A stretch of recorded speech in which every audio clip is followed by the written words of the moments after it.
Good morning, adjudicators, honorable opponents, and everyone present. My name is Ester Uli from High School 66, and today I stand proudly on the proposition side to support the motion. In areas prone to disaster, this House believes that states should prioritize disaster mitigation over relocation. Ladies and gentlemen, let me ask you a question. If your neighborhood experienced flooding every rainy season, would you rather leave your home, school, friends, and also your parents' job behind forever, or rather improve the drainage system, strengthen protection, and make the community safer while still staying together? Most people would choose the second option because people don't just want to survive. They also want stability, dignity, and a future in the communities that they have built for years. That is exactly why our side believes that government should prioritize disaster mitigation over relocation. Mitigation means reducing the impact of disaster before the disaster happened. This includes improving drainage system, building stronger infrastructure, planting trees, enforcing safer building standards, and also educating communities about disaster. My first argument is that mitigation protects safety and their jobs, which disconnect to economic stability. Many people live in disaster-prone areas because their jobs depend on those locations.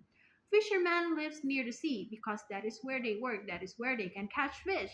Farmers stay near volcanic land because their crops depends on that environment. Small business owners depend on local customers in their communities. When government relocate these people far away, they may become physically safer, but they often lose their source of income. This creates a new problem, which is economic insecurity. A fisherman relocated far from the coast may no longer have access to his boat and to his customers. Parents may need to spend more and money and time traveling to work. Small businesses lose regular buyers, and eventually families struggle financially after surviving the disaster. We often see stories in the news where relocated families feel isolated because housing areas are too far from workplace, school, and also transportation. Some residents even return to the dangerous area because they cannot survive economically in the relocation site. This matters because government shouldn't just protect people from disaster, but also protect their ability to live sustainable lives afterward. Therefore, mitigation is better than relocation because it reduces disaster risk without destroying economic stability and livelihoods. Second argument is mitigation is more sustainable long-term solution. Relocation only moves people away from dangers temporarily. Mitigation actually reduces the danger itself. Disasters such as floods, landslides, and extreme weather are becoming more common. If relocation become the main solution every time disaster risks happen, the government will eventually run out of land, resources, and also funding. Meanwhile, mitigation improves the safety of entire communities for many years. For example, flooding in many cities become worse because drainage systems are poorly maintained, rivers are clogged with garbage, and green areas disappear because of illegal construction. We often see on news that after only a few hours of heavy rain, roads become flooded and transportation stops completely. This shows that the problem is not only natural disaster but also weak disaster management.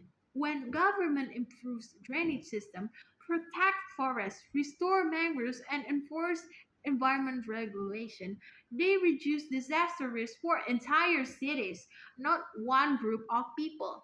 This creates long-term resilience instead of temporary solution. Therefore, mitigation should be prioritized because it solves the root cause of disaster rather than just repeatedly moving communities from one place to another. My third argument is that relocation damages social and emotional stability. Human needs more than just physically safe. They also need emotional security and community support. People build strong emotional connection to where they live. Communities are formed through school, markets, religious places, friendships, and also years of living there. When families are relocated, these social connections are disrupted. Imagine suddenly leaving the neighborhood where you grew up. Your school become far away. Your parents lose customer from their small business. The neighbor who helped your family for years are no longer nearby.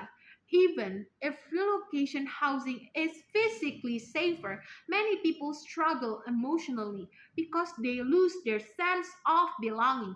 We often hear stories of relocated communities feeling isolated and disconnected from their previous lives. Some people even choose to return to unsafe areas because they feel more supported there. This matters because policies should protect not only physical survival but also human dignity and the quality of life. Therefore, mitigation is the better priority because it allows community to remain together while becoming safer from the disaster. The opposition may argue that relocation completely removes people from dangerous areas, so it is more safe. However, relocation itself often creates new vulnerabilities. Some relocation sites lack of jobs, transportation, healthcare, or even proper facilities.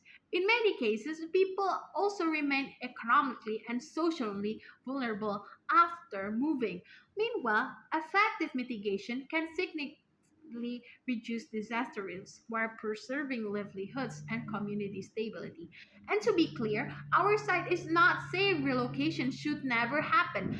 In extremely dangerous situation, relocation may be necessary. However, the motion says prioritize and mitigation should come first because it protects people while also preserving communities, economies, and dignity. In other words, we say mitigation is the best solution because it protects both human lives and community sustainability. Instead of forcing people to leave their homes, government should invest in safer infrastructure, disaster preparedness, and resilience community.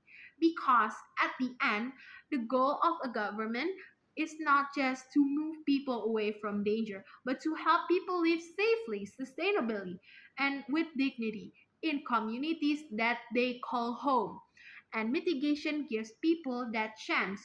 For all those reasons, I firmly support the motion. Thank you.